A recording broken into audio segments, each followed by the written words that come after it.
I love it. Thank you, girl in her gong, 11:11.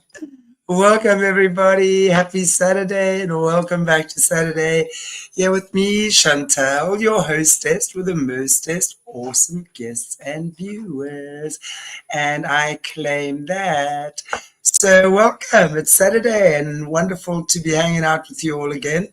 And of course, with the amazing Jerry Marzinsky, who actually is just recovering from an operation right now. So I'm very happy that he has decided to join us this month in any event for our monthly chat. But before we bring Jerry on, I just want to remind you that a lot of Jerry's shows are not on Aquarius Rising Africa because of the sensitive nature of some of the topics we talk about. So they are on my channel on Gnostic TV, which the link is in the description area. So you're welcome to go and see our previous shows with Jerry. We do a monthly show and usually post it on Gnostic because, as I said, of the sensitive nature of the topics, and that's an uncensored channel. So please go check it out. The link is in the description. In fact, we had a fascinating guest on last month who pretty much was sane but locked up in an asylum for the criminally insane, a bit like One Flew Over the Cuckoo's Nest type thing. So it's very, very interesting to hear what's been going on there behind the scenes, right? It's crazy, man. It's great. Anyway, so what else do I have for you guys today? Thank you so much, Joanne, for the super sticker. And to Yolanda, is it Call or Kelly? Not sure how you, I'm just going to pop this up. There we go. Thank you, Joanne. Not sure how you pronounce your surname, but for joining our membership, you're a new member. Thank you. I appreciate you very much. And I hope you enjoy the Arrow Tribe. Okay, hang on. I'm popping more things on the screen that I shouldn't be popping on here. We actually streaming live on Rumble as well, so which is also good because Rumble is a little bit more censored than YouTube in many ways as well. So what's also just what's happening tomorrow, interviewing my very awesome friend Olaf Zipser, who is a German skydiver. In fact, he's just landed up in the Chicago Hall of Fame for his astronomical flights in the sky, if you want to call it that. I always tease him when I say, yeah, well, are you doing flick flacks in the sky again? He started this whole sports flying, world champion several times over, trained I don't know how many world champions as well. This guy jumped from the stratosphere in Russia, 47,000 feet without a spacesuit, skydiving. So this is the beautiful, awesome mind we're dealing with. He's going to share some of his amazing experiences and journeys with us. So join me tomorrow with Olaf. That'll be 12 o'clock my time, which is pretty much 6 hours earlier than now, wherever you are in the world. Okay, so I know a lot of you Americaners will be snoozing then, but those of you who are awake, it'd be very cool to see you. And then we don't have Jeanette Arch on Monday. We're battling to get that one together for the moment.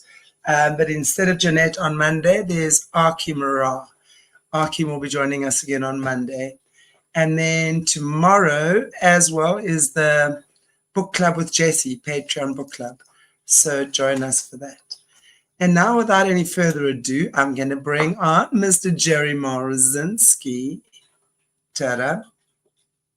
Ta-da. Ta-da. Ta-da. There he is. Oops. Hello. Hello, Jerry. I'm bopping my fingers and doing all sorts of crazy, awesome things here. Welcome. And Jerry, you know, I was just wanted to actually say as well, it's so amazing that you're going to be sharing some of your stories on your near-death experiences along the way of from whence you've come, and I know you're going to share a little bit about that, but I love what you said earlier when we were talking off air. These stories that you're going to be sharing with us today are steps along the way to figuring out these voices, what these voices were. And as you all know by now in the chat, I'm sure Jerry is an expert when it comes to mental health. He spent many years working in the mental health industry, also for the criminally insane. Is currently taking on the medical mafia for their disgusting abuse of, call it psych drugs, and has discovered through his experiences that schizophrenic patients, it's not voices in the head or hallucinations as we've been led to believe by the medical fraternity, but rather entities that have attached themselves and pretty much, I want to say, taking over that body or very much controlling it with thoughts, ideas, voices, possessions, stuff like that. So, Jerry, once again, welcome. I haven't seen you on YouTube for quite a while, and I'm sure everyone on YouTube is very happy to see you as well. And thank you. I know you're just recovering from an operation at the moment. Very happy to have you here. Well, it's good to good to be here again. And Yeah. you think I should repeat that banister story, or should I go on? No, I definitely think that you should be repeating that story because along the way, it's very important for us to realize, how this came to be as well. And I know you've also had a few of your own experiences. We're currently currently hearing the series on Gnostic TV with some of the clients and things, and that you've dealt with, some of the patients rather, that you've had over the years, and some of their stories that you're sharing with us, which is quite phenomenal. Okay, I'll go back to the banister one. It's this was when I first started working at Central State Hospital, which is gigantic. It had thousands of patients in there when I started, and one of the first things I found is that all the staff had been trained to believe that these voices were hallucinations, and I was too. So when I first got there, I thought the voices were hallucinations also. Um, but things started to not make sense. The longer I was there, these incidents would pop up that just made no sense based on what I had been taught in graduate school. And one of them I called the banister story. Is I was walking on the first floor of this big psychiatric unit one day, and here was a maintenance man cutting the bottom cap off of a banister, which was a metal pipe that ran up to the second floor of the psychiatric unit. Okay. So I know on the second floor there was no cap on that banister. I'd noticed that before, but I didn't make anything of it. So here's this guy with this grinder cutting the bottom cap off, and here's sparks flying all over the place, smoke. It was like a small 4th of July on the psychiatric unit. So a number of the patients stopped to watch what was going on, and I just joined them, and we're all together watching all these sparks and a little fireworks show in the middle of the psychiatric unit. And then the cap fell off after he cut through the banister. It fell off and hit the ground with a clank, and it was followed by a waterfall of thousands of psychiatric pills. They just came gushing out of that banister like a waterfall, and they just kept coming and coming and coming. There were thousands of them in there. The psych patients have been dumping them into the top of that banister for decades. So I walked up and I looked at a lot of them were antipsychotic drugs. Okay? And I'm like, what is going on here? Why are these people voting to be insane? Because at that time back in the 70s, the only thing we had that would at least turn these people halfway sane were these antipsychotic drugs. And they were dumping them, they were disposing of them in a place where they'd never be found. You know? And there were thousands of them. Well, first question in my mind is, why are they doing that? Why are they Yeah. voting to become insane and to stay insane? Why is that going on? You know? So I set to find out, and what I did was came up with 2 questionnaires for every patient that I had on my psychiatric unit who had gone off their drugs. I would submit them to this process. So one was the number one question was which drugs were you on, and list all the side effects that you experienced, because they didn't all experience the same side effects, but all the side effects were horrible. They were just really bad, and there's dozens of them. Okay? So that alone would be significant to stop taking the meds. Okay? The second factor was which is worst, those side effects or the psychosis itself, being insane. Which is worse, being insane or taking these pills and dealing with the side effects? So I went to the DSM and I copied down all the nasty facets of psychosis, auditory and visual hallucinations, demons screaming at you, not being able to get any sleep, voices screaming at you 24 hours a day, um, delusions of grandeur, uh, yeah, the whole shebang. There was like 2 pages of nasty psychiatric symptoms. And every one that went off, I'd give them the first sheet and say, okay, write down what nasty side effects did you experience from your drugs. So they'd write those down. And then I'd get the 2 pages of nasty effects of being crazy, of being psychotic, to check on each one of these that you had experienced when you were off your drugs. And they did, and it was much worse than going off the drugs. So I'd hand them the 2 sheets and I'd say, which one's worst? Every single one of them picked psychosis as being worst. And then I'd ask them, then why did you go off your drugs? And their answer was, I don't know. That went on for years. It was like I felt like I was a lunatic myself, asking them the same questions over and over again and getting the same Exactly. answers, Right. and it was the same process. It would be like, oh, because of the side effects. And then when you go, which is worse, the side effects of the meds or being insane, they would consistently choose being insane was worse. And then you ask them, then why did you stop taking your meds? And they would go, I don't know. This is scores of them, scores of them, all that would say the same thing. None of that made sense until the 7th year of I was at that state hospital, and one of the gals that was going to cosmetology class, she was doing real well. She was about to graduate, and that was another thing I saw is as they were about to graduate, the voices would do something that would sabotage them. It happened over and over and over again. They would go off. They would go off their meds. They would get crazy. They would start assaulting people. It was like the voices would do something that would short circuit their success. It was like they didn't want Right. them to have any success at anything.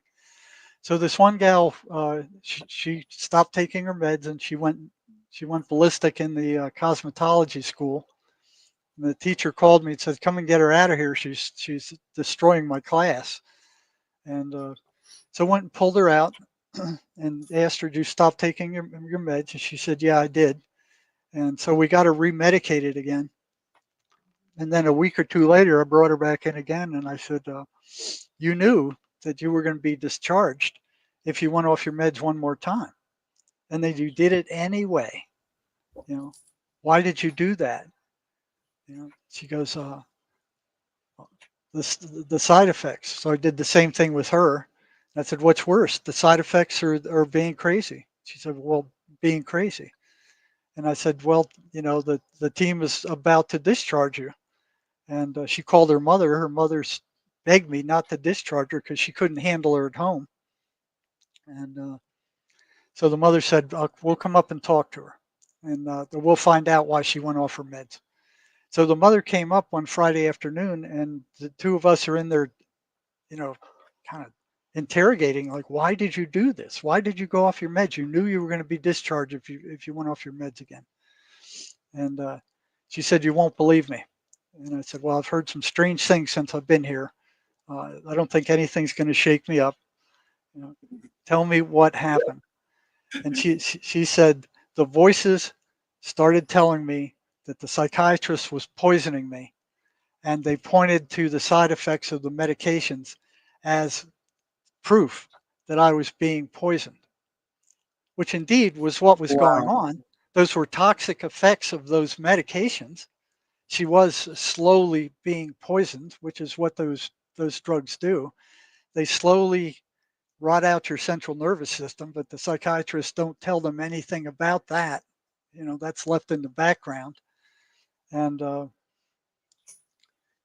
I went, well, that explains a lot of other things. It explains why psychiatrists were being assaulted at the state hospital at a rate higher by schizophrenics than any other doctor. No other doctor or nurse or dentist or even psych nurses were being attacked by schizophrenics at the rate that schizophrenics were attacking psychiatry. That's absolutely fascinating. Now, I mean, the way I see this is kind of twofold, because we have these conversations where we are well aware of the poison and the idea behind these psych meds, right? So I understand, obviously, there has to be some level of being able to calm someone down. I get that. But the level to which these psych drugs are being handed out to children all the way up is disgusting. So on one level, there's that, but then on the other level, right, there is the part that they can also help. So, and calm the patients down. And I know you and I have discussed in the past as well that there are certain people that very definitely do need calming down. There are dangerous, violent, criminally insane people. And yes, there is some type of calming down that is required, to say the least. But then it's interesting that these entities they are fighting with these patients or their host body, whatever it is, right, to not take these drugs because either they really don't want them harming themselves, which I guess is not really something a demonic entity of sorts would be too concerned about, right? Or on the other hand, they really want that crazy, loosed up feeling because they feed off that negative energy. That's exactly right. So they want them to be cray, like really go. I would imagine, I mean, if someone's having a meltdown in a psych ward, that can't be a pretty sight, right? So there must be lots of drama, and not just from the person that's having the meltdown, but everyone around them, the staff, the doctors, the other patients, right?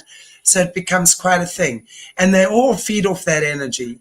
So really, yeah, I mean, I can understand that. Yeah, no, they wouldn't really have someone's better interest at heart. They're not really considerate of what's good for. They could care less about that. Yeah, what happens is those drugs are major tranquilizers, so they significantly calm them down. Okay, they don't cure anything. Nobody gets cured with those drugs. What they do is tamp down the symptoms, so they don't get as crazy, they don't get as angry, they don't get as violent, which is what the these voices want to happen, because the more violent they can get them, the more crazy they can get them, the more food, the more negative energy they're generating for these things to feed off of. Right? Absolutely. And again, they don't just get schizophrenics, they get us all.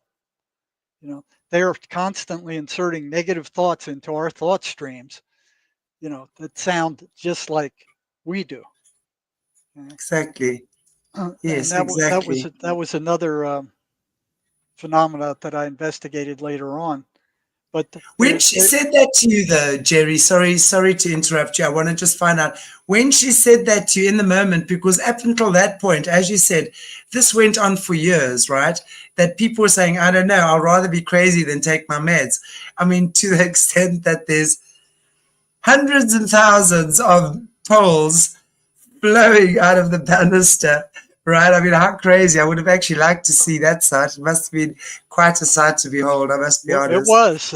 It Did, was. did, you, did, you, did you not have a cell phone camera in those days to No, take pictures of that? we didn't even have cell phones in those days. We just had the regular pickup phones. But boy, I can see it in my mind. It's like here's the smoke from the banister still floating in the air.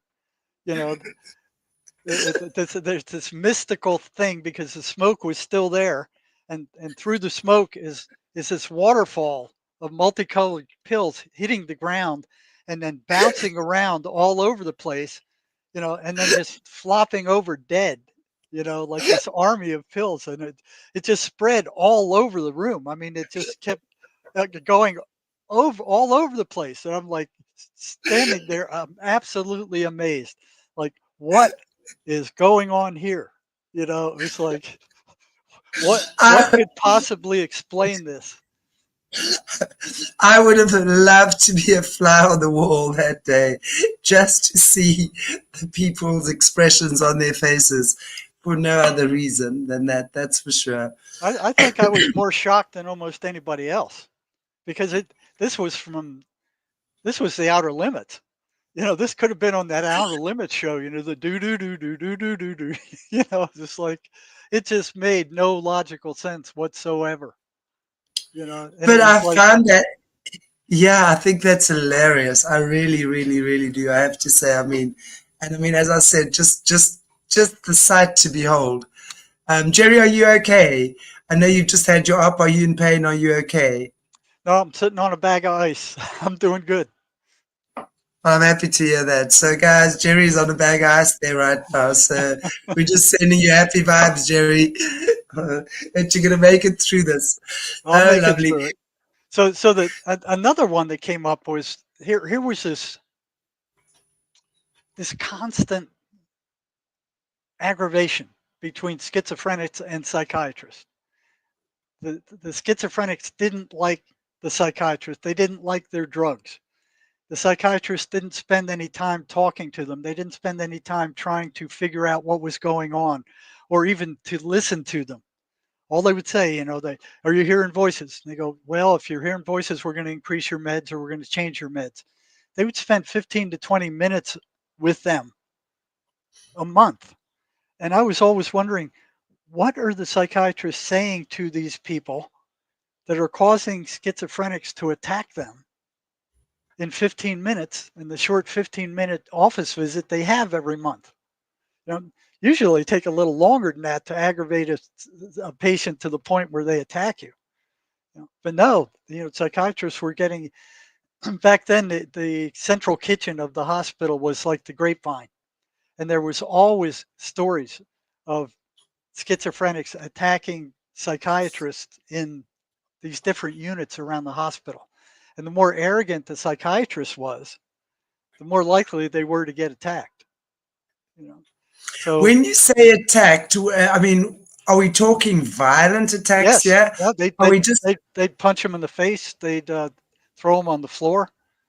They'd slap him. and these guys now, when they've been controlled by these entities, I mean, they've got super strength, right? These Hmm. guys are strong. I mean, we're not talking normal guy that's skinny in the mental health or the mental ward that weighs 62 kilograms because he hasn't been eating for a month, Oh, right? and I got a story about one of them too. Did I tell you about that one in the prison that No, the assault team took on and lost? They lost the battle. no, No, I okay. don't think so. I'll have to add that one to here too. So another example of this tension between the schizophrenics and psychiatry. I mean, it was always there. You know? And I think the psychiatrists were a little bit afraid of these people because they were the ones getting insulted by them. You know, so I had a colleague who worked in another unit, and I went over to visit his unit one day, and we're walking down one of the psychiatric units, and here's this guy dressed like Sigmund Freud. He's got a sport jacket on. He's got a beard like Freud. He's got a mustache like Freud. He's got a pipe like Freud. he's dressed upscale, which is kind of weird, and I would pass him in the hall, and I wasn't sure whether he was a patient or a staff. So after we get by, I asked Ed, I said, what's going on with that guy? And he goes, oh, that's Dr. Freud. So he was the psychiatrist for that unit.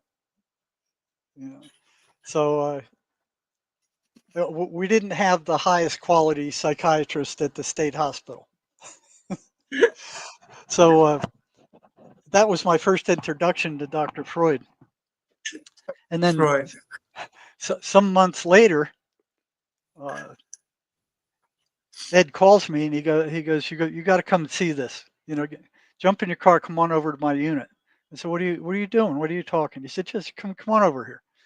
And so I ran over there, and we were on the first floor. We were headed for Dr. Freud's office, and he said, you've got to see this. So he opened the door to Dr. Freud's office, and here is this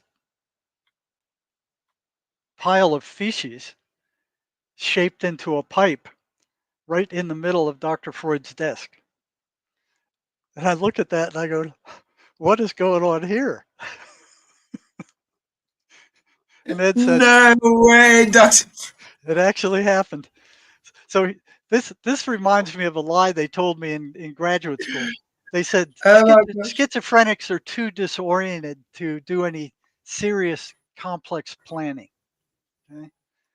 In order for this schizophrenic guy to get down 3 flights of stairs and then break into the psychiatrist's office, get up on his desk, crap on his desk and shape it into a pipe, and then escape from the hospital to never be found again. Imagine the kind of planning that guy would have had to do to get past three nurses' stations and quietly break into the psychiatrist's office, do something like that, and then escape the hospital. And this guy was crazy as a bedbug.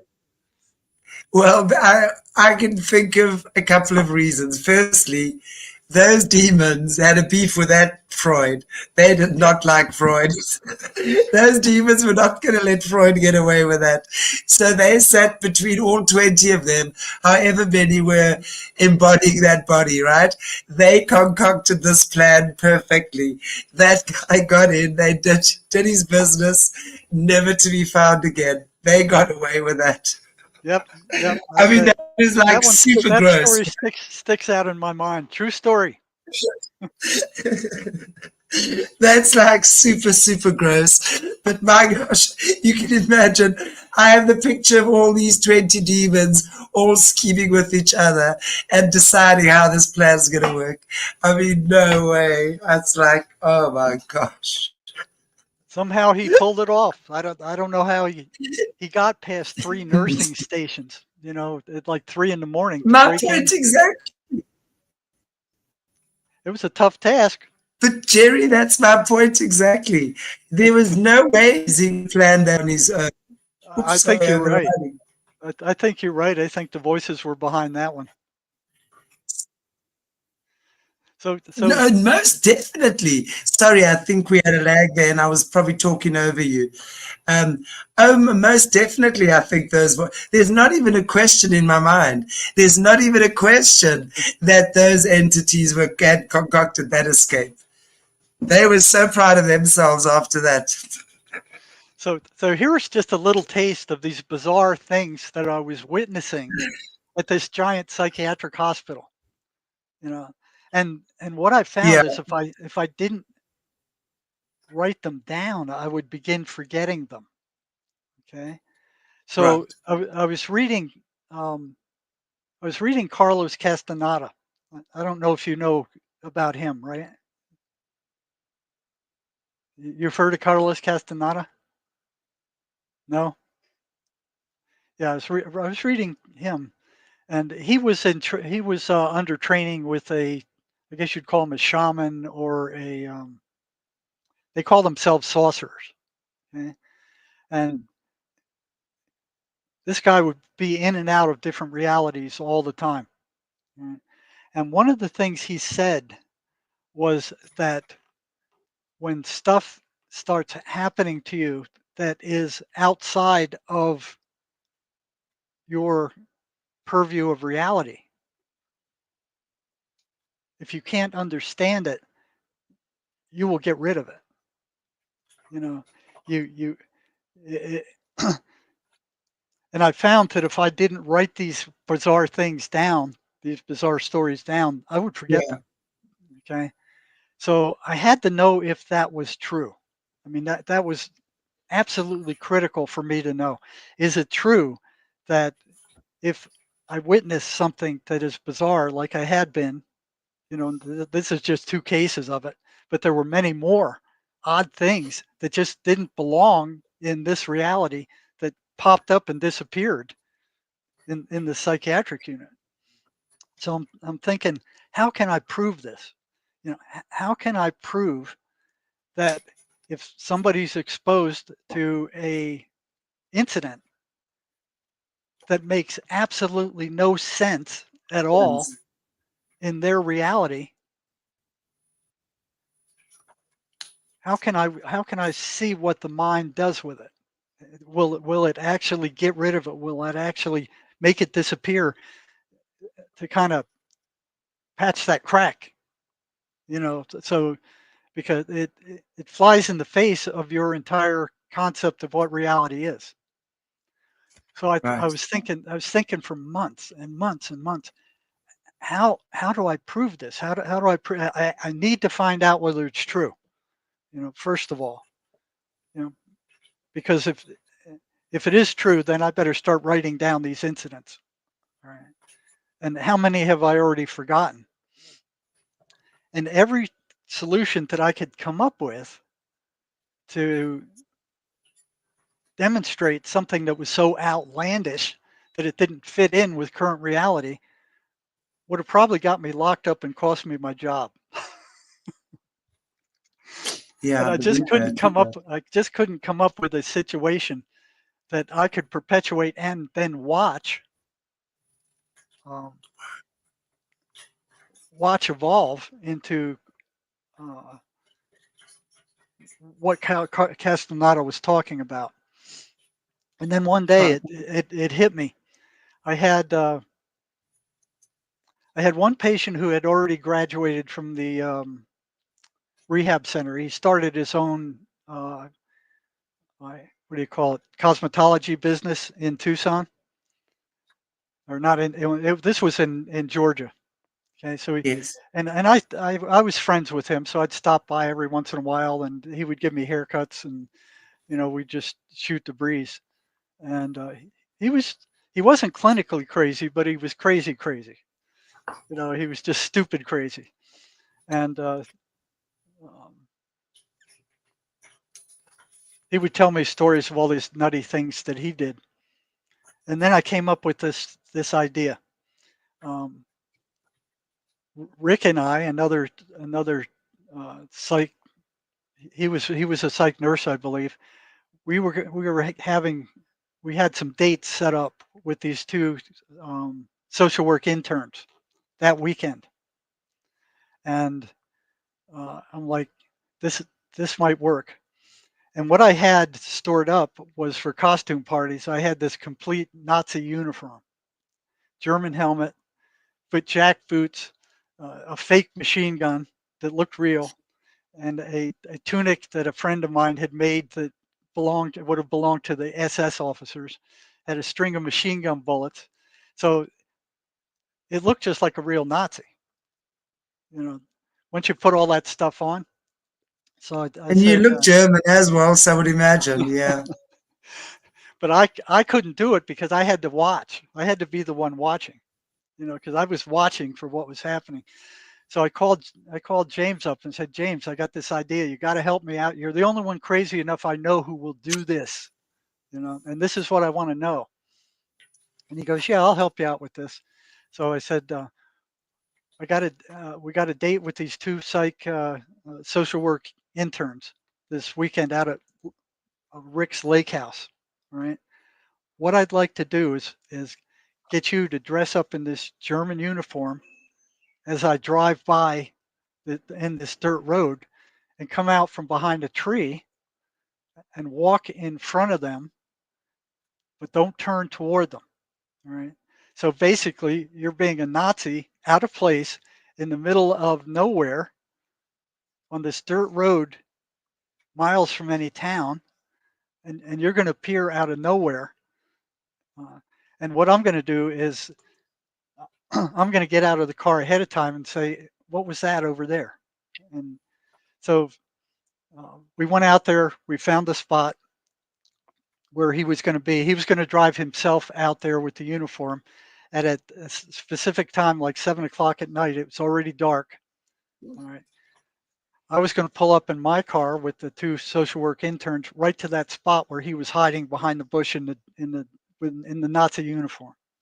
Right. So I turned on my bright lights as we're going down this dirt road, and as we're approaching that spot, I said, "What was that?" And I slowed down the car, and I said, "Did you see that?" To the nurses or to the social workers. They said, "No, we didn't see anything."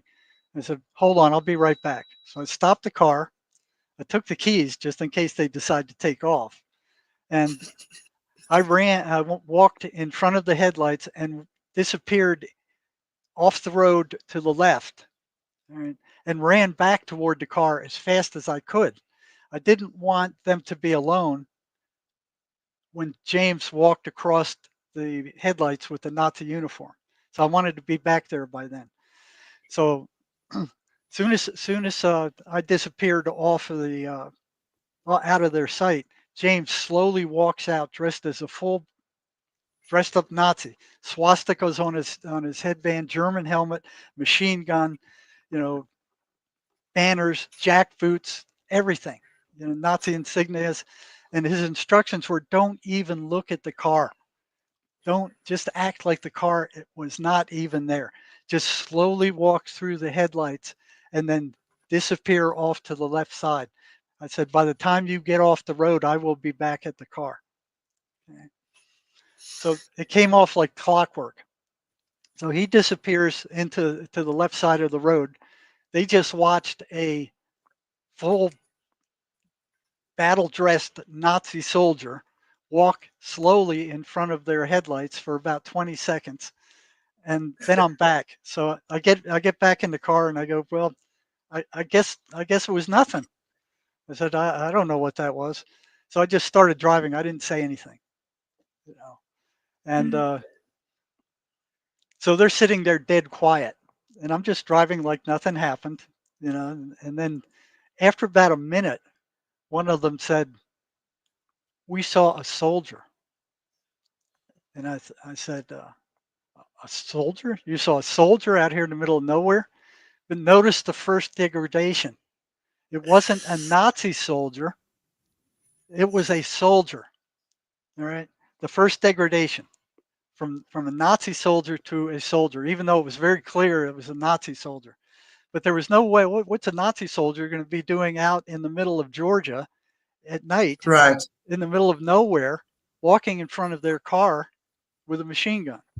You know. So they degraded it to soldier. And I'm like, you guys are pulling my leg. Get out of here. I thought I saw something, and it wasn't nothing out there. I said, "Yeah, you're just playing with me," and they just stayed quiet. You know, so I didn't say anything else, and they were just dead quiet.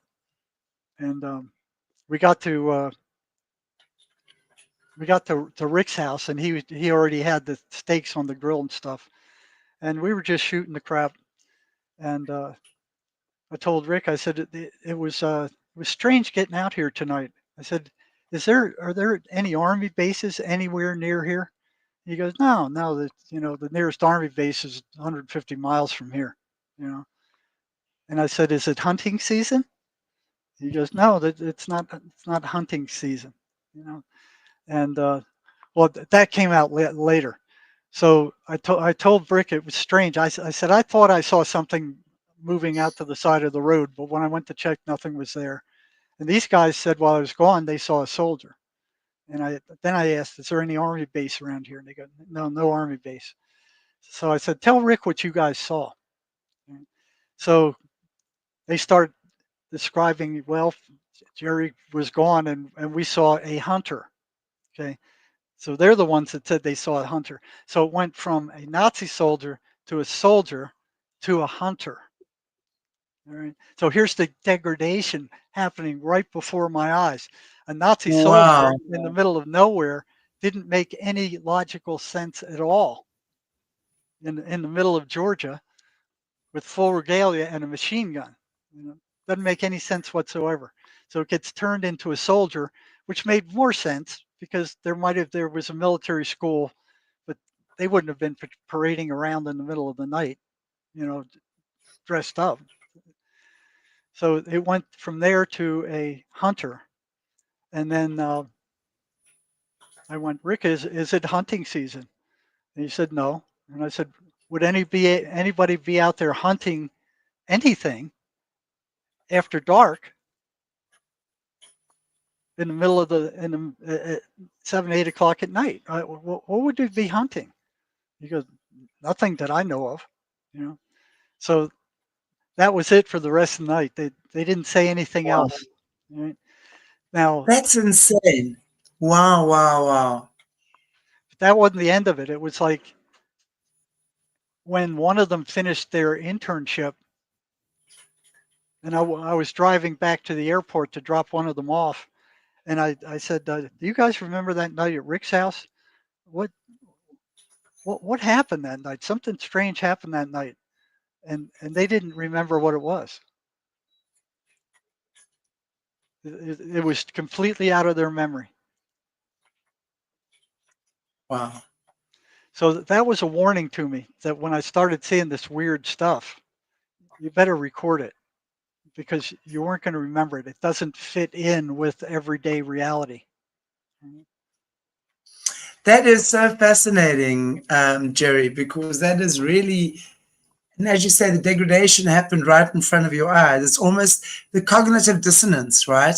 I Yes. mean, as you say, there's a Nazi soldier in full 1940 regalia walking down the road in the middle of the night or at nighttime. The mind can't quite comprehend that. Right. So we'll change it to something that's more suitable to its narrative. And then, as you say, a soldier, no, there's no, so, okay, well, then they must think, then I must be wrong. So, no, then it was a hunter. They remember the gun, so it must be a hunter. Hunter needs maybe camo uniform or something or whatever it might be, right? It's amazing what that is, because that is so true to human. Wow, that is profound. That is profound, and it's such a good exercise to have done. As you say, to see the warning, write things down as they happen, because in that moment, your mind knows what's real, but afterwards, and this is, I'm sure, how they get people in court and stuff like that, lawyers and things, when they're fighting each other. It's like, what do you remember? Are you sure you remember that? What do you mean there was a Nazi soldier walking down the street? Where would there be a soldier? That sort of thing. So it's like, this is how they would then start playing, eroding away at the truth. And when we look at all of the stuff that we're dealing with in the here and now, we see how narcissistic actually that can be. If you are not strong in your own mind. I think that's part of the voices too. Here's psychiatry saying, oh, demons don't make any sense. You can't see them, you can't measure them, you can't touch them, you can't taste them. They just don't make any sense. So we're going to provide an explanation that seems to make sense. These things are hallucinations. Exactly. But they don't fit. They don't fit the pattern of real hallucinations. Exactly. They're running patterns. They run very specific patterns. And if they're running patterns, they can't be hallucinations. So here's psychiatry leading everybody way off the path as to what they're actually dealing with these voices. Well, thank God for you. I'm interested to know, according to what you know, has there been anyone else before you that has come to understand things the way that you have? Was there anyone else who connected the dots the way that you did? Yep, there was Emanuel Swedenborg 300 years ago. It was a Right, Christian mystic. He knew that these things were negative entities. He knew right. how they worked. Now the other fella who was in on this before, well, he was writing about it before, as I was just finding out for myself. It was a fellow named Wilson Van Dusen. He was a clinical psychologist who worked in a psychiatric hospital in Northern California, and he was a Swedenborgian. So what he noticed was that the voices that his or his schizophrenic patients were hearing matched what Swedenborg was saying the demons were saying almost 100%. So Swedenborg would carry on conversations with angels and demons, and then he would write about what those conversations were like. And Van Dusen, being the Swedenborgian, was familiar with Swedenborg's work. That this is how the demons came across. This is their MO. This is how they operate. And he started seeing that in his schizophrenic patients. So he tried to befriend these voices. eh. So unlike me, I saw them as enemies from the start. I saw them as dirty rats from the start. He was trying to befriend them so he could And find you out more can't. about them. Well, he tried, but he didn't find out a whole lot about them by befriending them. It's Right, like you find out how vicious your enemy is when you try to take them on. You know, when right. you're placating Exactly. them, you don't get the whole story. But Right. he would have conversations with these voices, and they would talk to him, but they were extremely wary of him. They didn't trust him, and he got them to agree to take some psych tests. So he got them to agree to take a Rorschach test. So he'd say, "Okay, voices, you stay out of this. I just want the patient to take this test." And then he would administer the test again. He said, "Okay, patient, you stay out of this. I just want your voices to answer this test." And he scored it up, and he found out that the voices, the psychiatric rating of the voices was much more psychotic than that of the patient himself, which which Wow. which, which was an interesting finding. You know, but Van Dusen would never break with psychology or psychiatry and actually call them entities. He would always call them hallucinations. So even though what he was exposing was not hallucinations, you know, he would still call Exactly. them hallucinations so he didn't fly in the face of psychiatry. So Wow. he was aware of what these things were. You know. And even though that was 300 years ago, are you saying that even though he was aware of it, um, there was not much um, looking into this?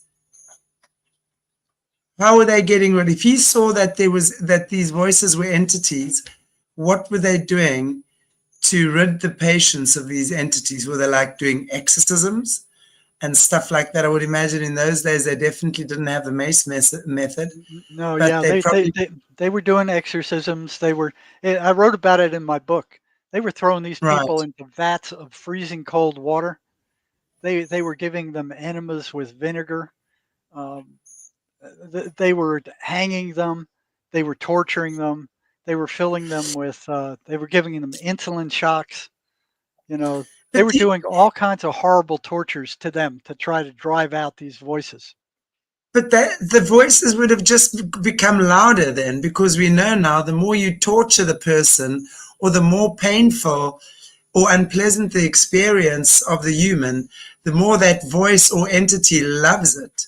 He Yes. wants pain. He wants torture. He wants unpleasantness. He wants to fight. He wants to create more negative loosh, so to speak. So what they were doing was completely counterproductive, obviously, and probably just created more entities that created just these poor tortured creatures just to be a magnet for more entities.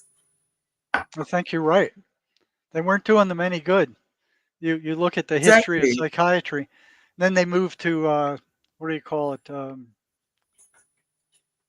Scrambling the what do they call that? The forefront of the brain. Right. What do they call it? Lobotomy. Lobotomies. Yeah. Yep. They even had a lobotomy mobile here in the U.S. I think it was back in the 30s or 40s, where this guy would drive around and he would administer lobotomies in all these different towns. And I met one of those guys once at the state hospital, and my my initial reaction was he's just not quite human. There, there was something very different, very wrong. Yeah. That So would make sense.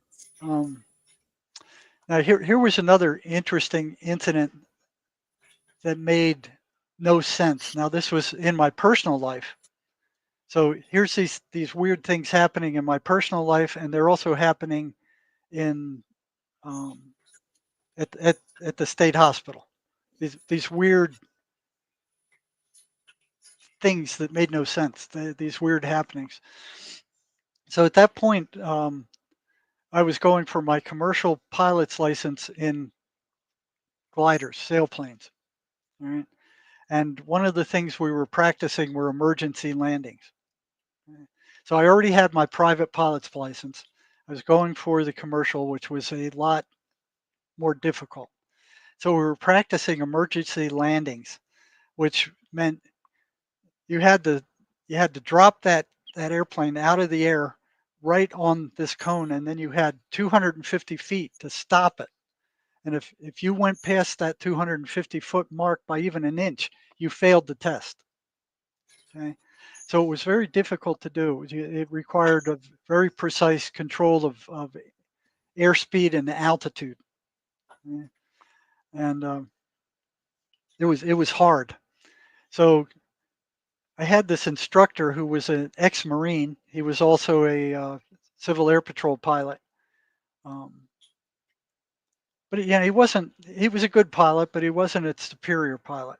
And I was getting fed up because he's just not going to let me go for the test. He's not going to let me go. So as we're walking out to the flight line that day, there's a two-place glider with a front seat and a back seat.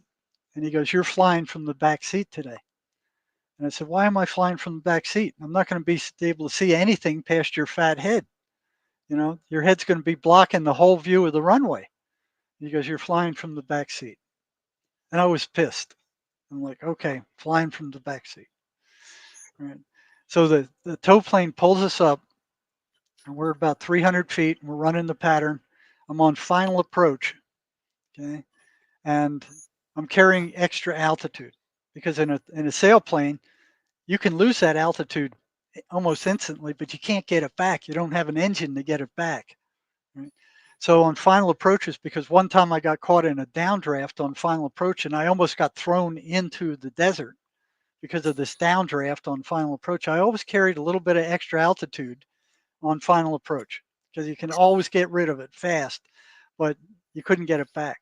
So on final approach, I'm going back and forth trying to see these past his fat head that's right in front of me, to see this cone, this fluorescent cone on the runway, so I can aim for it and control my altitude and airspeed to drop that plane right on that cone. Okay. So I'm coming in on it, and he calls back from the front seat. He said, "Where are you?" And I said, "I'm a little high." And he says, "Let me take this. I've got the plane." Okay. So he took control of the plane away from me. So now I'm furious. You know, not only is he making me fly from the back seat where I can't see anything, and now he's taking control of the plane. I had it under perfect control. I knew what I was doing. There was no reason for him to do that, and I'm boiling. I'm just boiling. And next thing I know, he stalls the plane. He stalls it. I mean, it's no longer flying, and we're down to maybe 150 feet, and we're heading down at a 45-degree angle into the desert. And he's got the dive brakes are out full. And I'm like, what is going on with him? Did he have a stroke? Did he have a heart attack? He's not slumped over. He's just sitting there rigid, but he's not doing anything. He's not flying the plane. The stick isn't moving. Nothing's moving. He's just sitting there rigid, and we're heading for the ground at 50 miles an hour.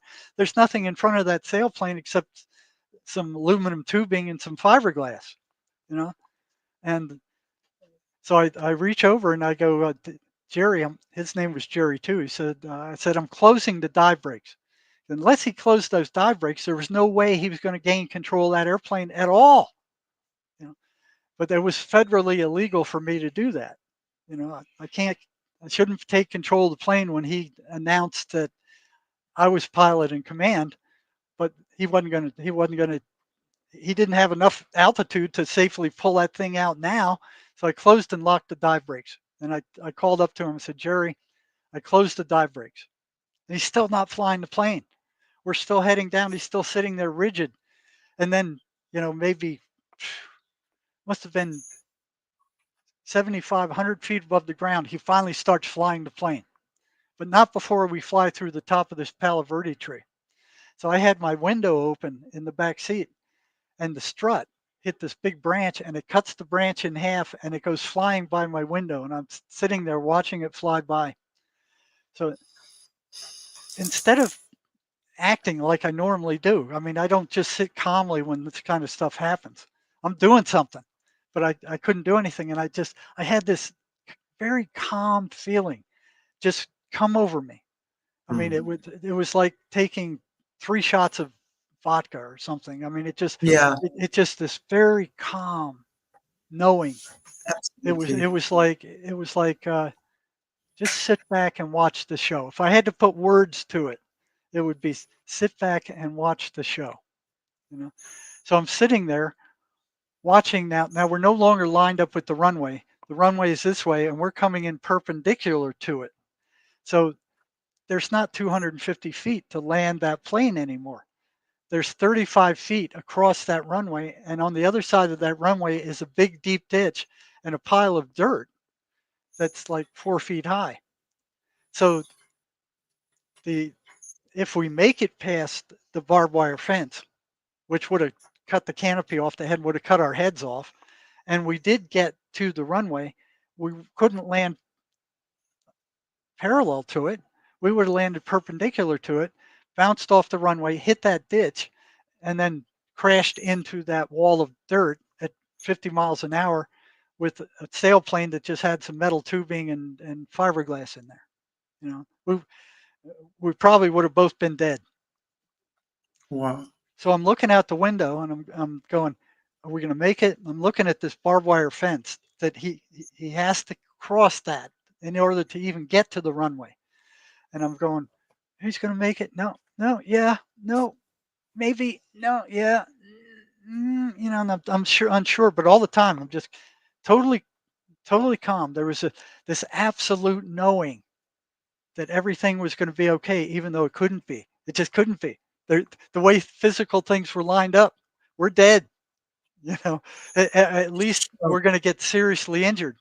If we hit that barbed wire, that canopy is only like, quarter inch of plexiglass. That barbed wire would have cut right through it and would have cut our heads off.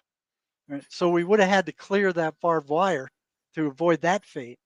And I didn't even know whether we had the altitude to do that. So as we're coming up on it, I see it. We're going to clear it. We're going to clear it by just a few feet. Right? So we clear the barbed wire. We're over the runway. And this is where it gets really bizarre. He hits full right rudder. The plane pivots all the way around. Now the wing is flying in the direction that we were flying before, but it's so the nose is pointing this way, and the wing is heading in the direction of movement, pointing in the direction we were headed before. The whole side of the sailplane is now a windbreak, right? So the plane stalls, but it's still moving sideways. All right. And it just drops right out of the air with this tremendous crash, just like bam. And you could hear the metal in the wings oil canning. You could hear, the metal bending. And this big pile of smoke goes up into the sky. It's dust. And what happened when that plane hit? It should have, because it was moving this way, and the wings are this way. So it's traveling in this direction with the body pointing forward, with the tip of the wing in the moving, in the direction of the flight. It should have hit like this and then flopped over just like this, went bam, and crushed that wing. It didn't do that. It just fell and dropped from like 25 feet. Boom, it hit the ground and it just balanced itself. It just stayed there balanced for like about 4 seconds. And then it just slowly dropped over and went boom, like that. That shouldn't have happened. It should have hit like that, flopped over and crushed that wing, and then maybe even rolled over. Made no sense. And I'm sitting there just absolutely stunned. And he's sitting up there still rigid. And then finally he starts moving.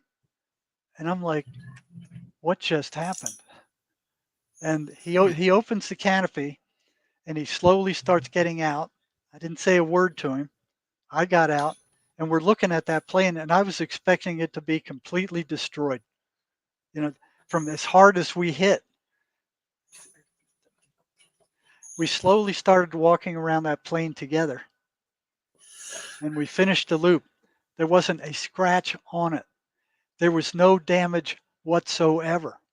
It should have been trashed. It should have been a pile of garbage.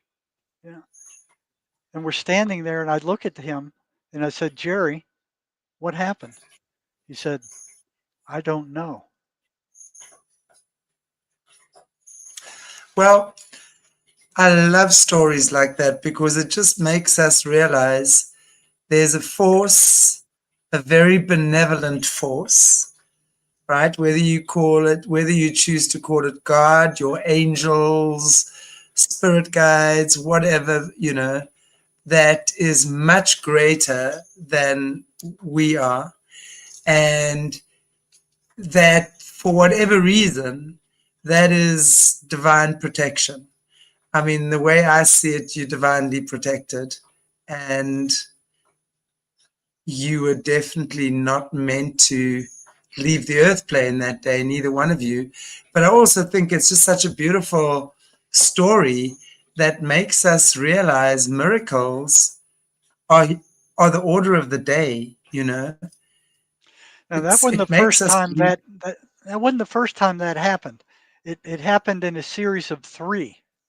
It, yeah, it was like, and anything that happens to me 3 times, I take as a command. It's like, pay yes, attention to this. I don't remember the last one, but I remember the next to the last one. yeah, Was going to at that point I was into Sai Baba, and we're going to a Sai Baba meeting in California, and I was driving with another Sai Baba group member, and I drove all the way to California to where the retreat was. She was older; she didn't want to drive, and we got to the place where we were going to stay. And here's these high up people in the Sai Baba organization on this balcony overlooking the parking lot. Okay, so we found out where our quarters were, and she goes, "I want to drive," and I'm like, "Okay." I don't know why she wants to drive now that we're in the parking lot. But okay, here, take the keys. So here they are. All these heads of the honchos are up there. She starts the car. She starts driving, and here's this parking lot for this hotel that is kind of on a cliff. So there's no banisters or anything. There's nothing, no ropes or anything. It's just forest. And if you drive too far off that parking lot, you're going to fall off this cliff. Right? So here we start heading out to the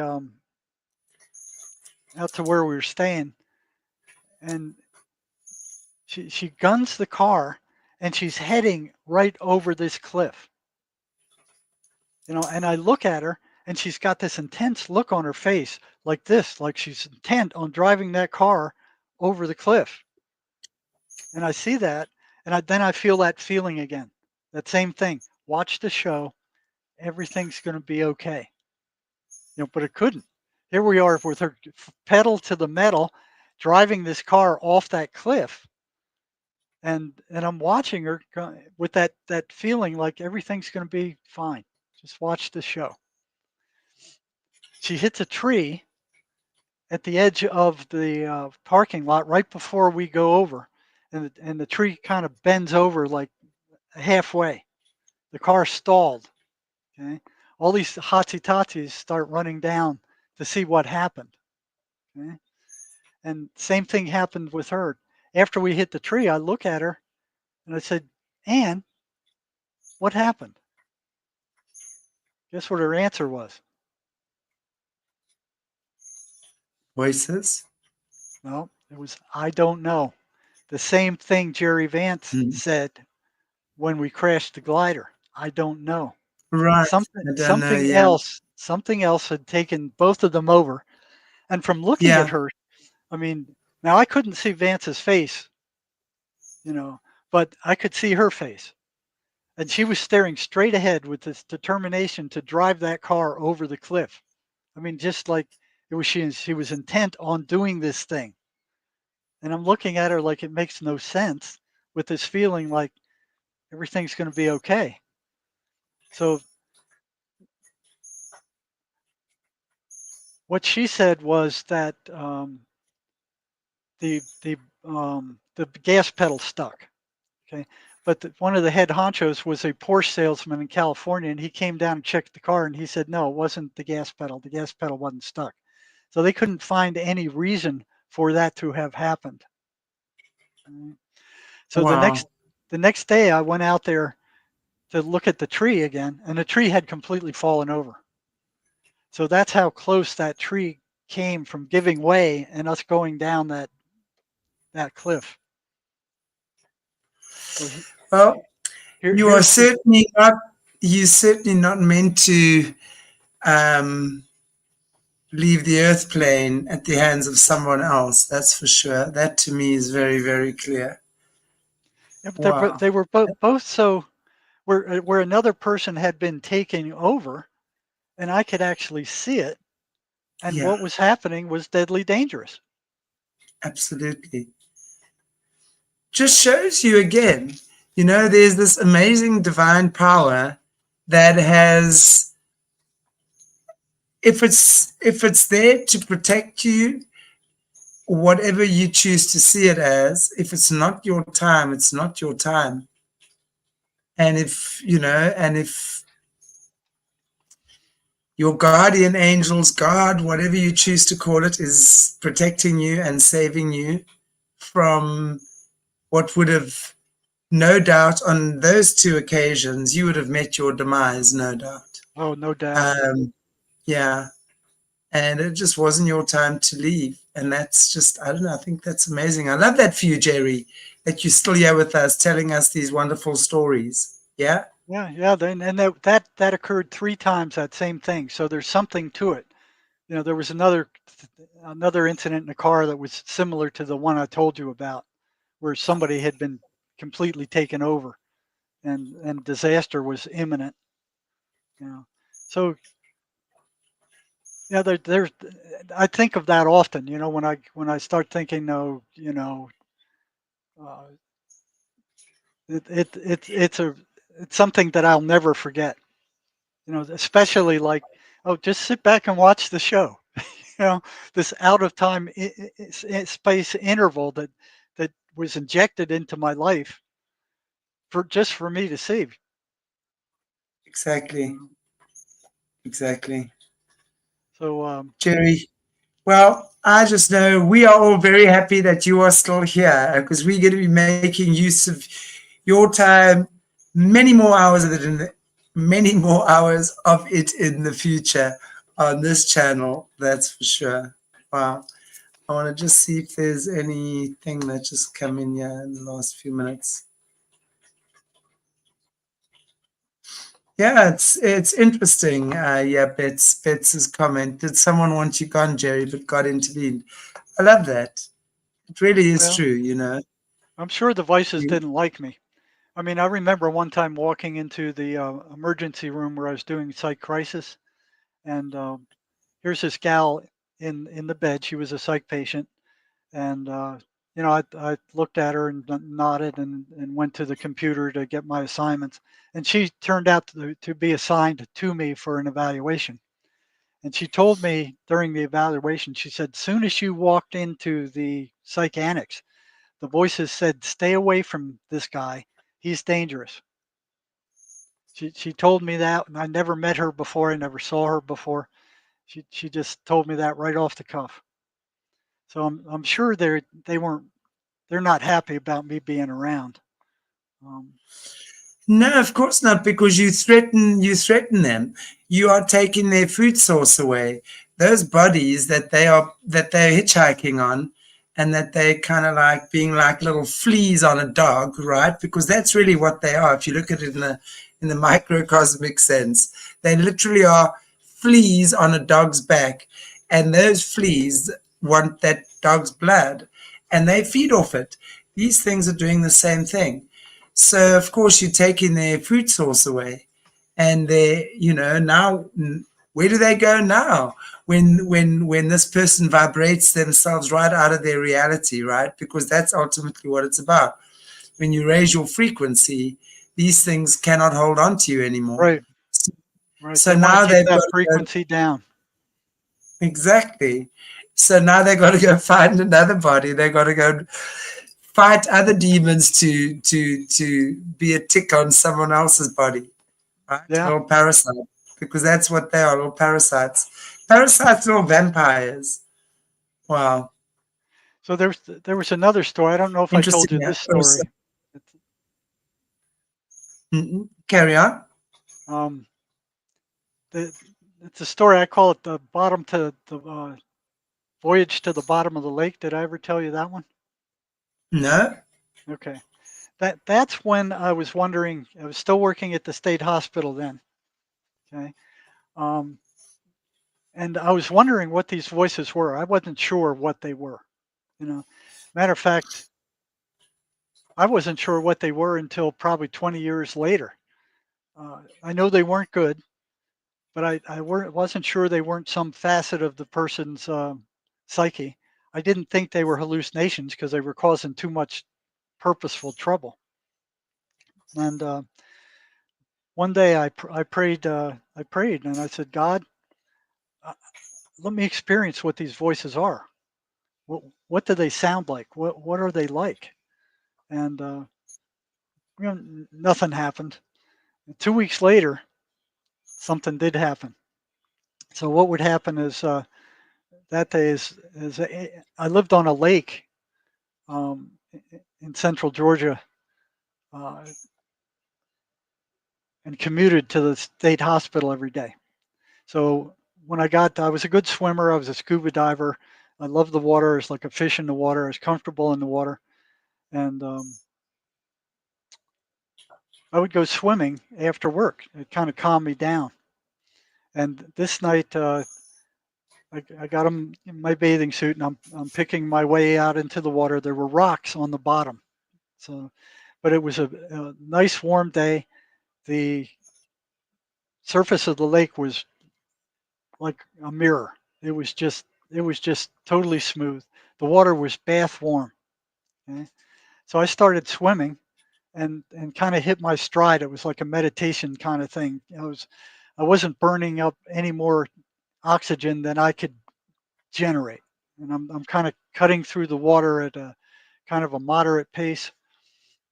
And it turned into like a meditation type thing. And then after a while, I started feeling tired.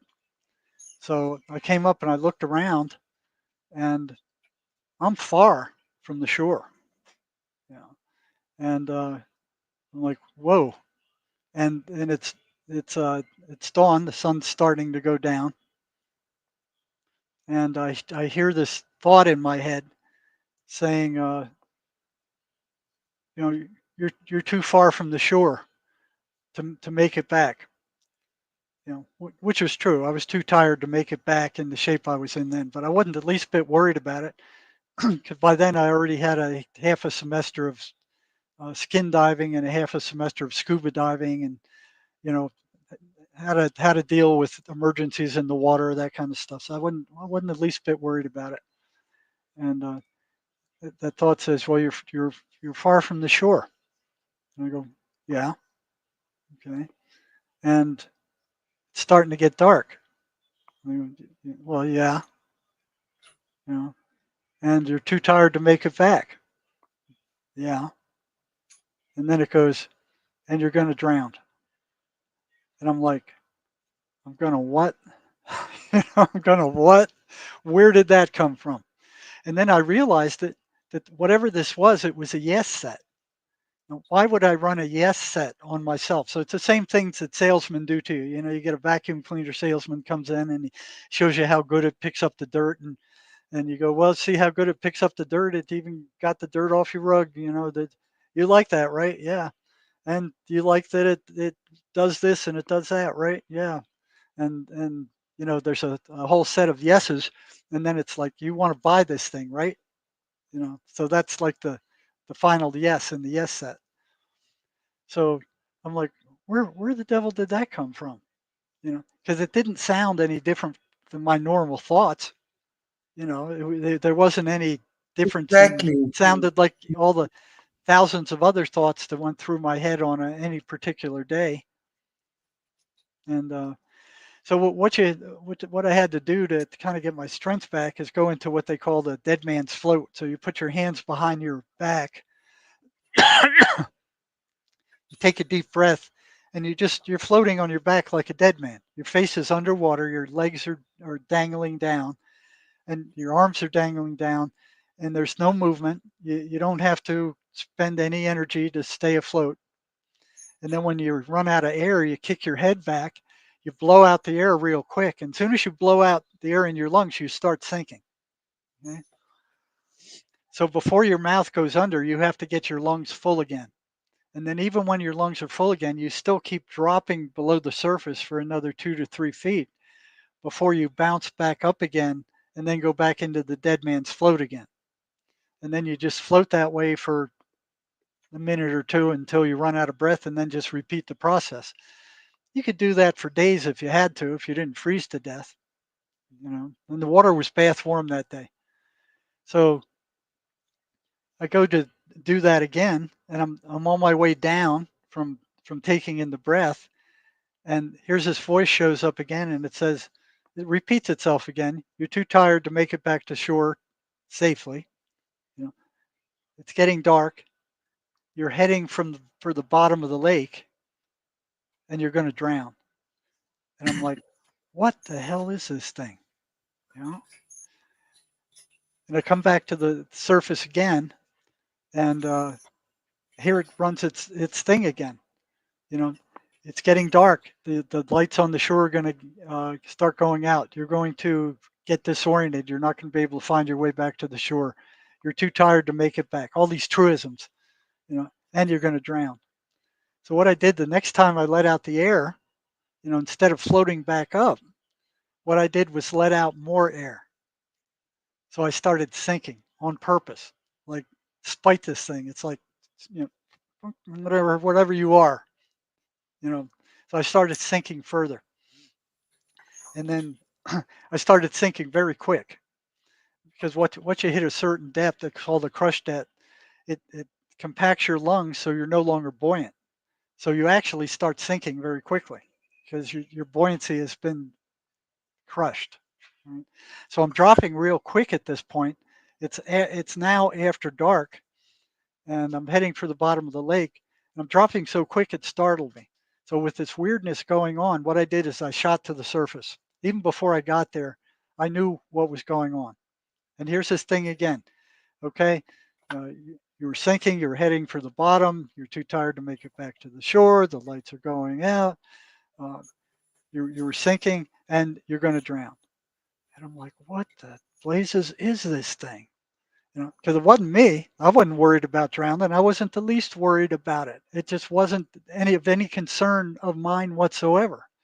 So went down again, let the air out, started sinking, went all the way down, that started dropping very quickly. And then after a few seconds, I could feel this coldness coming up my legs. It was like freezing cold. So I shot to the surface again. Even before I got there, I knew what it was. It was a thermocline, you know, the layer of cold water that usually lays on the bottom of the lake because it's heavier than the warm water. And there's a substantial temperature difference. Right? So I shot to the surface again. Here's this thing again. You're panicking because I shot to the surface. The lights are going out. You're too far from the shore to safely swim back now. You're going to drown. And I'm like, what in the blazes is this thing? So I drop down again. Go past the crush depth. I drop all the way through the thermocline. So it's a layer of cold water. And I have no idea how deep this was. I just kept equalizing the pressure in my ears till I went through the thermocline. But it was warm underneath the thermocline. All right. So it was bath water again under the thermocline. So I'm sinking down, down, down to the bottom of the lake. And then I feel this ooky something grabs my feet. And I shot to the surface again. Even before I got there, I realized, well, that was the muck at the bottom of the lake. I didn't think there was muck at the bottom of the lake. I thought it was all rocks because as far as I could walk out from the shore, it was all rock. You know, so I hit the Wow. surface again, and this time it says there's a motorboat coming, and it's going to grind you to pieces. And I didn't hear any motorboat. You can hear sounds underwater for long distances. So I turn and I see this motorboat far off in the distance with this green light coming right for me. And I'm like, I'm not worried about it. I said, I've had to dive under motorboats before, in my career diving. I said, I don't like it, but if I need to do it, I know I can do it and I can stay there. I wasn't worried about it. So I'm watching this thing come in, and here's this thing going, they can't see you. They're heading right for you. They're going to hit you, and that propeller is going to grind you to pieces. And I'm like, what the frick is this thing? What is this thing? And I watch the motorboat, and it passes maybe 50 feet away, and I watch it pass. And then I turn my head again, and just as I turn my head, I wasn't thinking about the wash. The wave from the motorboat just washes over my head as I'm taking in a breath of air. And I got water in my mouth, and I started coughing. I spit it out, and that thing had a heyday. It said, "You're going to drown. You're going to drown." I'm like, "Screw you!" What is this thing? It's dark. You're not going to find your way back to the shore. You're too tired to make it back there. You know, you're going to drown. I went, "Screw you!" And then I went back down to the bottom of the lake again. Dropped down. Just my feet stuck in the mud, and I'm laying at the bottom of the lake as if I'm a dead man. So my knuckles are floating like 6 inches above the muck. Nothing's moving. There was no sound. There was no sight. There was no feeling because the water was bath warm. I couldn't feel my feet because they were embedded in the mud. So all my senses were cut off. There was no senses, and it was dark, so I couldn't see anything. And I'm sitting down there waiting for something to grab me, so I wasn't thinking either. I didn't know what this thing was. So after about 20 seconds, it was just this knowing that that was what was there underneath everything else. That's what's there underneath all the senses. You know, that's what's there is that silent knowing. Yes. And it was like a peak experience. I swam back up to the surface. I was fine. That thing just didn't come back. When I got Wow, back to the surface, Jerry. it didn't come back. It never came back. But 2 weeks later, somebody drowned in that same area. Yeah, I saw it in the newspaper. So Wow. that's what the voices sounded like. I didn't realize it. They sound just like the thousands of other thoughts that go through your head. on a. Exactly, because they kind of clone your thoughts, don't they? They kind of clone your thoughts and then it sounds exactly like it's you yourself, and your own thoughts and ideas, until like what you did was realize right in the beginning, hey, what do you mean I'm going to drown? It wasn't a normal thought for you. No. It wasn't, and it hadn't become a normal thought for you. So that would have been, and of course, you being pretty smart when it comes to these things would have recognized that. But the average person who's having a mental breakdown or traumatized or abused or any horrific thing that has happened, unfortunately, does not have the discernment to be able to understand what's mine and what's not mine. And it's so true, Jerry, because there are times when I feel, and me, it's more emotions than what it is thoughts.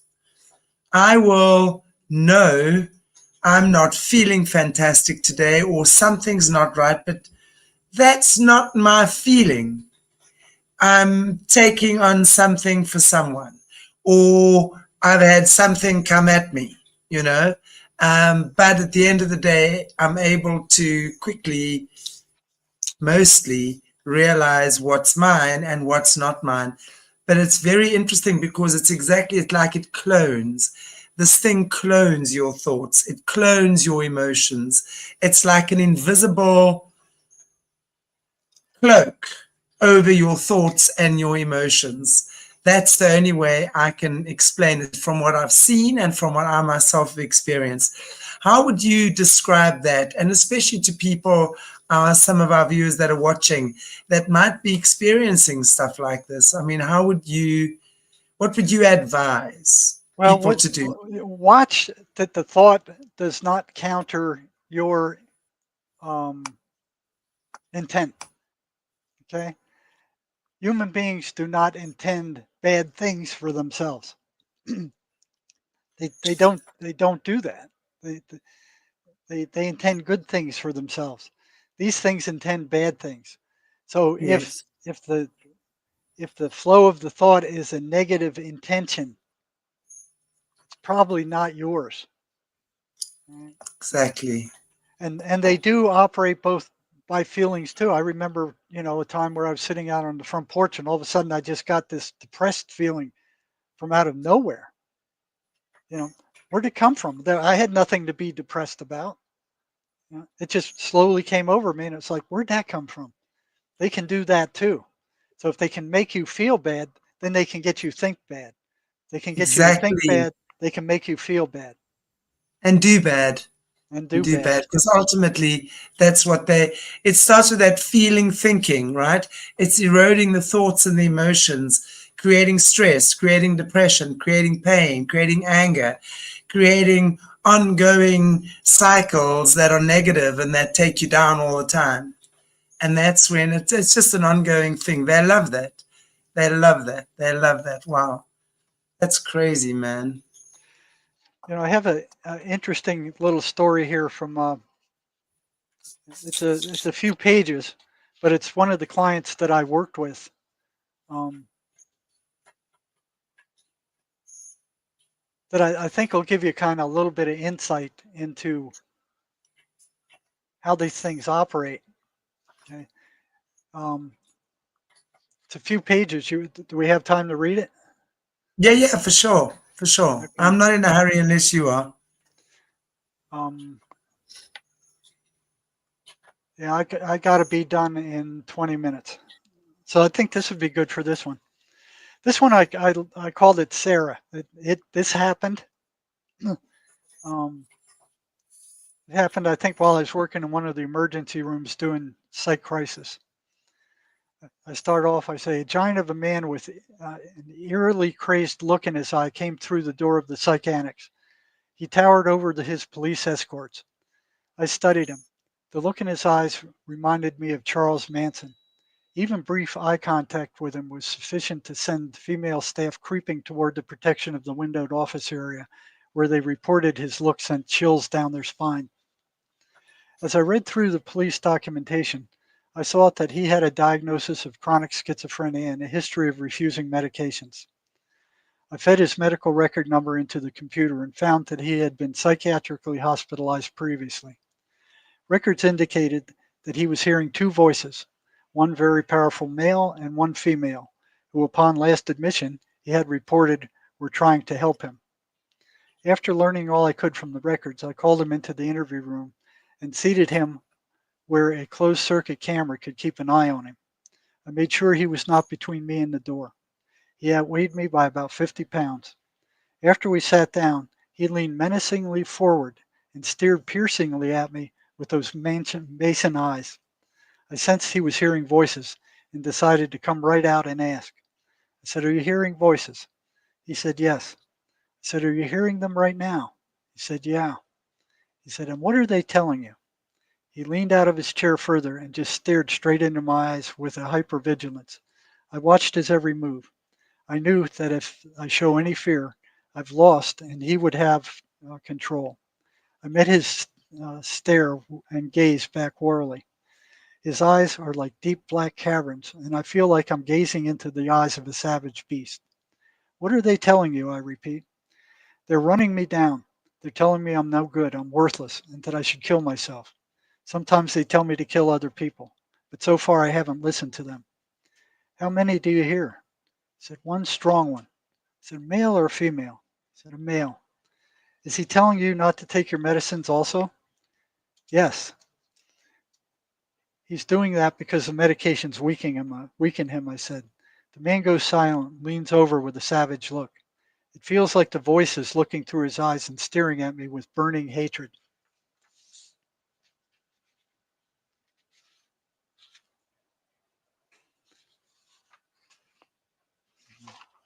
Oh, okay. See what's going on now. "The voices don't like me," I tell him. "They don't like me at all. This is what it's going to do if you decide to stay here and keep speaking to me. First of all, they will tell you I'm crazy, I'm full of shit, and not to listen to anything I say. If you decide to remain and listen to what I have to tell you, it will tell you to leave the room or to try to leave the hospital. If you try to leave the room, I won't stand in your way. If you try to leave the hospital, you'll not be able to get past the locked steel doors. If you decide to remain in the room and listen to the and listen, the voice at some point will tell you to attack me." The man sits back in his chair and studies me warily, as one would look at a cobra through a glass cage.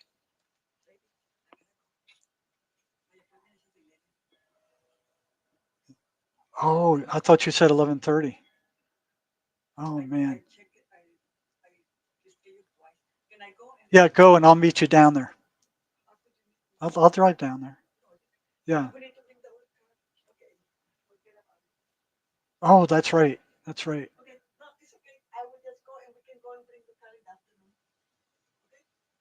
No, I want to hear what they have to say too. I'm out of time. Bummer. I got to run. Maria, wait. Okay. Bummer. I knew I had to leave at 11. I told you that, and then I just kept going on and on and on. It was those voices, Jerry. It was those voices. We'll get back on this next time. Okay, guys. Jerry has to go. Okay, forgive you, Jerry. We will All right. get back on this again. Okay. Enjoy Sorry your about art. that. All right. Bye bye. Bye, Jerry. Guys, you absolutely have to totally adore Jerry Marzinsky. Jerry Marzinsky, he'd always say he'll lose his glasses even when they're sitting on the top of their head. And I've had so many, obviously, conversations. Jerry's been on the show for over a year now. So obviously, we have lots of conversations before and after the show. And we email each other. And Jerry forgets everything. You gotta absolutely adore him. He forgets everything. He is hilarious. That's why I'm sitting here. I mean, when his wife came in and started calling him, I just started laughing. I knew that was Jerry that lost track of time. Gotta love him. Okay, guys. I've really, really, really loved this conversation tonight. I'm also going to be chatting to Jerry about doing other extra content stuff for us as well on our membership channels, where we can have some folks doing some Q&As with him and him answering directly to you guys. I think that is such a, he's such an important person at this time in this world for the mental health industry. And I implore you to check out his website. I'm just going to pop it up, jerrymarzinsky.com.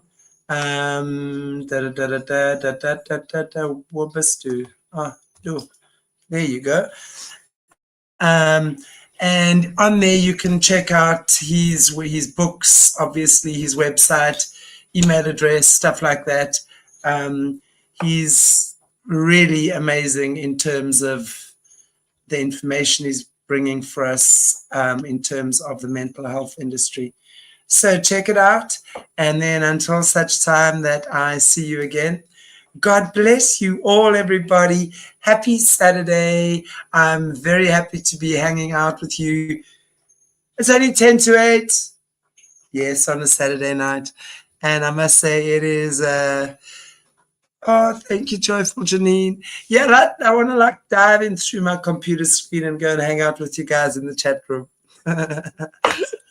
One day we'll be able to teleport like that, right? Take care, everybody. I'll see you tomorrow, 12 o'clock with Olaf. That's 10 to 8 now, so nearly 8 hours earlier than what it is now, your time.